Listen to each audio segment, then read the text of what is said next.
Hey gang, Kevin here, Life22. Do you know what an austerity budget is?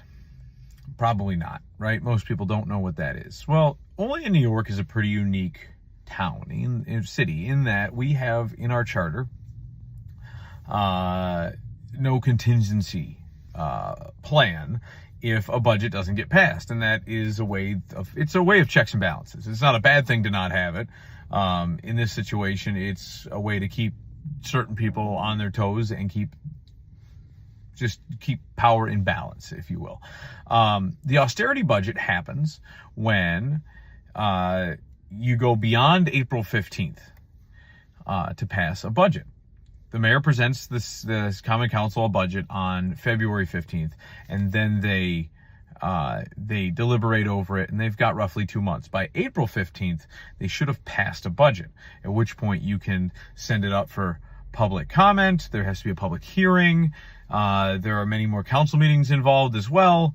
The budget's already, then the budget gets passed, and then it's published. And then before May 1st, the new budget is passed, at which point they start producing tax bills. The tax bills go out for May 1st. So you might get them around May 1st, you might get them slightly after, but you'll get your city tax bill around May 1st. Now, with that May 1st tax bill, all the different banks that are escrowing people's property taxes built into their mortgages will just kind of auto cut checks based on those numbers. So if they don't have those numbers, they don't cut checks. If you don't get your bill in, you're not going to pay your property taxes because you don't know what to pay. And so this is where it becomes a caveat. So the city's fiscal year starts June 1st. And what you need to know about that June 1st deadline is the city is expecting a large portion, like 50% of those taxes are usually arriving by that time. And then by the time you hit July 1st, you've usually got 3/4 of it. Now, it is only about 40% of the city's budget.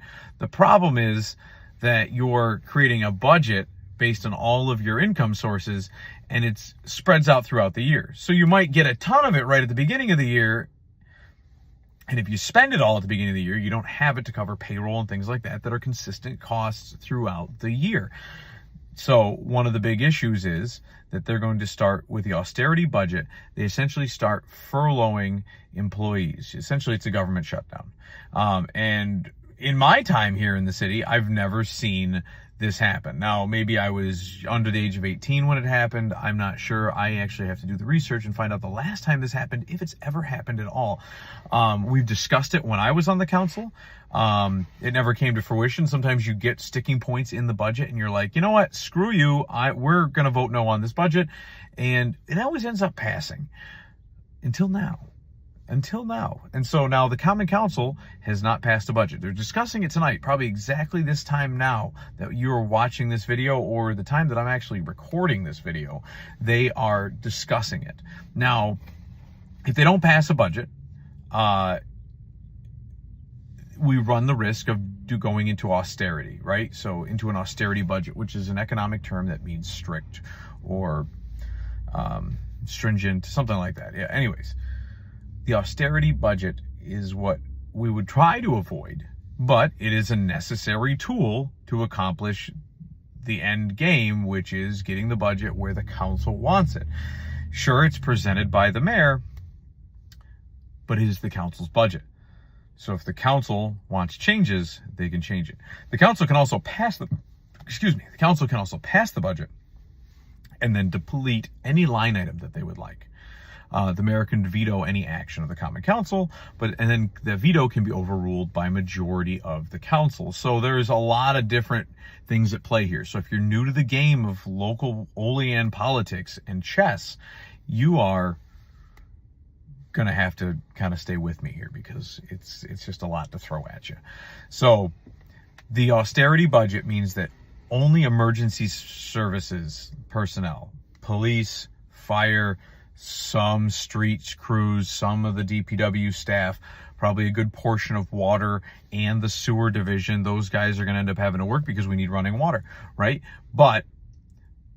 And for a good portion of it, those specific funds, the water and sewer fund, should remain unaffected by, as they are different budgets. Now, their budgets for the year are going to allow them to be able to be authorized to cut payrolls and stuff like that. You would use that for your water and sewer increases. But if you don't increase, you still have the same consistent numbers coming in every month. You just would miss a deadline on having said increase. So you should still be able to cover it. It would be more or less the general fund line items. So you have your water, you have your sewer, and you have your general fund. Your water and sewer come out of those bills that everybody gets every month. But the general fund is where your property taxes, your sales tax, it would be, different other generating streams of income, ambulatory services that the fire department offers, tickets and fines, permits and fees, different services that go out to the city and come back in. Ice skating rink, you've got your skate rentals, you've got all these other things. Now, some of that stuff also goes to subsidize the payroll that goes into running a rink, but just to name a few examples, right? When you want to rent the pavilion at the park for your wedding or for a birthday party, whatever, that is also income generated by the city. It's about 40% of it is property taxes. And then about 40% of it is sales tax. 25 to 30% of it is property taxes. I might have those two numbers screwed up, so don't quote me on it. But you get the rough gist, right? So like either way, 30 to 40%, 25 to 30%, you're talking 55 to 70% of the budget is those two items. So if your sales tax projections are down, then you're going to have, a budgetary influx. You might go into a spending freeze over that. If you have if you don't increase taxes, you're going to have, or you don't get the taxes in, you're going to have those. If you have too much sales tax come in, you're going to have not a shortfall, but you are going to have, an excess influx, which will roll to the general fund at the end of the year with all unspent funds that have come in. So if they buy a new police cruiser before the end of the year, it does not roll to the general fund, which essentially is the savings account. So there's just a lot of different things to be thrown at you here. But the big thing to take away here tonight is if the council does not pass a budget, it won't be the end of the world. You'll still have your emergency services. You just won't notice street signs being replaced, potholes being filled as quickly, things like that. You're not going to, you may not have staff to collect your water bill payments, to collect these things in person. You're going to go down to a skeleton crew, and under contractual obligations, they're obligated to pay those employees for their time that's there. They just might not pay them right away. So what ends up happening is it's just like the federal government shutdown, where the federal government would, you're supposed to show up to the TSA. You don't get paid for your work there, but at the end, they reimburse you. But you have to come in if you're obligated to come in, and that's the caveat. So there's still contractual obligations. There's a lot of different things that are going to happen once they pass the budget. Obviously, there are going to be some weird shortfalls where things are not going to have happened. So just a lot to consider.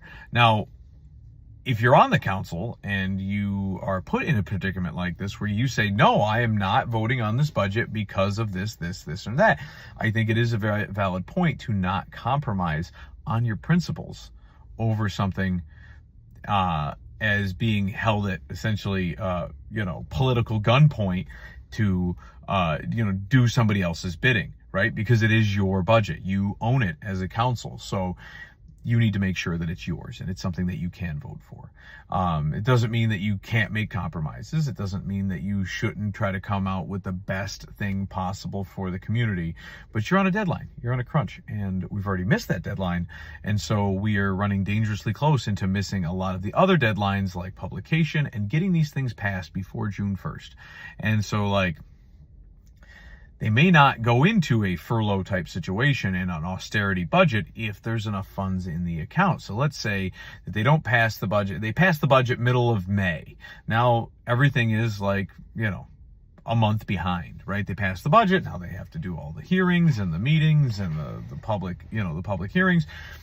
And then they turn around and they hit your budget with, they hit your tax bills by, let's say, June 1st. Okay, so now everything's 1 month behind. Can the city continue to pay its payroll? Can the city continue to conduct business the way it normally would and still cover those without bouncing the check, right? Because you got to remember that a budget is one thing, but the bank account balance is a complete other. And it's not like the city is sitting on credit cards that they can borrow or a line of credit that they can pull out of to cover payroll. You can't really be stiffing people on their payrolls. Obviously, governments are a lot easier to deal with, or have a lot more leniency with things like that, because it doesn't happen that often. They really put the screws to businesses and small business owners when you come with those shortfalls. So just a lot to kind of, it's like drinking from a garden hose over here, guys. It's a lot to take in, and it's all going down in real time.